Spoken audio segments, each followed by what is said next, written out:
This is the Curi G2741L Dual Mode Gaming Monitor. Meron tong 2 available resolutions, 4K and 1080p. Today, i-review natin siya kung solid ba siya for gaming at kung worth it ba para sa price niya. Pero before that, check muna natin kung ano yung mga kasama sa box.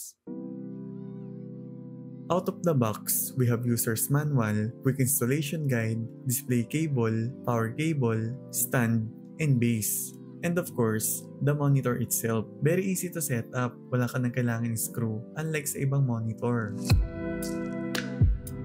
When it comes to design, typical Curi gaming monitor. Simple pero premium look. May Curi logo dito sa likod and red line for contrast. Manipis din yung bezels kaya clean tignan. And another Curi logo dito sa front for branding.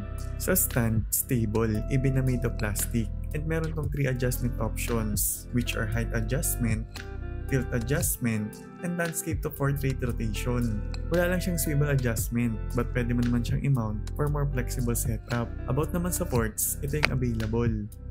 And para sa magtatanong kung may built-in speakers, unfortunately, wala. Now, sa display, 27-inch plus IPS panel. And katulad nga lang sinabi ko kanina, dual mode monitor to. Pwede ka mag-switch between 4K and 1080p. So, depende sa need mo. If gusto mo na sharp and detailed image for editing, watching movies, or productivity tasks, syempre, 4K resolution. If maglalaro ka naman ng competitive games and gusto mo ng smooth performance, well, 1080p yung the best dahil 320Hz refresh rate. Perfect for FPS, smooth talaga yung may experience mo. About naman sa color, decent na, out of the box, with 95% DCI-P3 color gamut, kaya vibrant and okay yung image quality. So hindi lang to design for gaming, magagamit mo din for video editing. Good enough din for movies, lalo na sa 4K resolution. Sa brightness, around 350 nits, not bad for indoor use. Supported din ito yung HDR400, so better yung contrast and may slight improvement sa blocks when watching HDR content. As for productivity, solid yung 4K resolution, malaki yung screen space, sharp and clear text, okay when multitasking, makakapag-open ka ng 3 to 4 tabs at the same time. Pwede ka din mag-edit ng content for social media dahil decent yung color.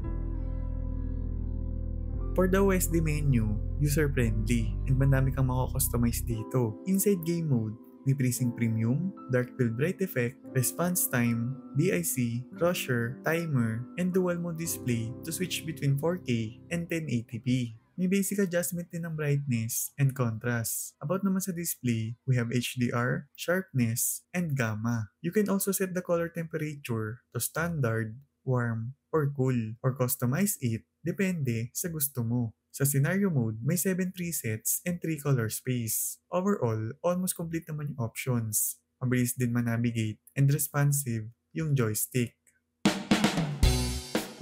In my gaming experience, tinas ko yung 320Hz sa fast-paced games and super smooth ng performance. Design talaga sa gantong type ng laro. And dahil Freezing Premium supported, walang screen tearing or stuttering. Ang maganda dito, G-Sync compatible. So okay lang, even na Nvidia yung GPU mo. Mapapansin mo lang talaga na hindi ganun ka-sharp and clear yung image dahil 1080p resolution sa 27-inch monitor. Pero bawi naman pagdating sa performance. Very minimal lang din yung ghosting, hindi mo mapapansin unless yun yung i-focus mo. For 4K resolution, decent din for FPS games since 160Hz refresh rate and this time, mas clear and detailed talaga yung visuals. Perfect siya for story-driven games like GTA 5, Marvel's Guardians of the Galaxy, or even Zombie Apocalypse. Ma-appreciate mo dito yung color depth and image clarity. Kung balak mo naman gamitin for PS5, okay din. Hindi mo nga lang ma-achieve yung 4K 120Hz dahil HDMI 2.0 lang to. So hanggang 4K at 60Hz lang yung kaya. But in my experience, may enjoy mo pa din yung game. Smooth pa din naman yung performance. Detailed yung makikita mo sa screen and vibrant yung colors. So overall, the Curi G2741L gaming monitor is a great option if you're looking for both performance and flexibility, 4K for sharp and detailed visuals, and 1080p for ultra smooth gaming. Hindi lang ideal for gaming, but also for editing, productivity tasks, and watching movies dahil decent yung color. Add pa natin yung design na clean and premium with 3 adjustment options na fit sa any setup. Ang nakikita ko lang na downside dito, HDMI 2.0 yung ports. So better sana if 2.1 for PS5 users. Hindi mo din pwedeng ilagay sa shortcut key yung dual mode. Less hassle sana kung pwede. About naman sa backlight bleed, very minimal. Hindi nakaka-distract when playing dark theme games or watching movies. So yun guys, kung interested kayo sa monitor, just click the link in my description, and kung meron kayong other questions, syempre, sasagutin natin yan. Thank you guys sa lahat ng umabot dito. See you in the next video.